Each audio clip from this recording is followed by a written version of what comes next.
Mga negosyante naman po dyan po sa may San Jacinto, Pangasinan, si Nanay sa wastong packaging at labeling. Para sa detalye, live makakasama po natin Idol Kate Dispo. 104.7 IFM Report.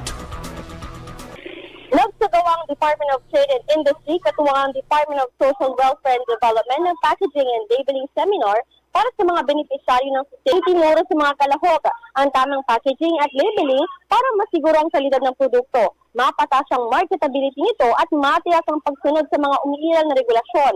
Kabilang sa mga kalahok ang micro, small and medium enterprises at community-based enterprises.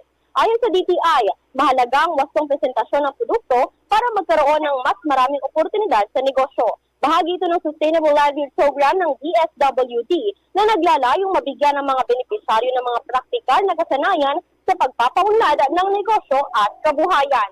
Kasama mo mula rito sa IFM Dagupan, ako po si Idol Kate Dispo. Tatak, IFM. IFM News. IFM News. IFM News.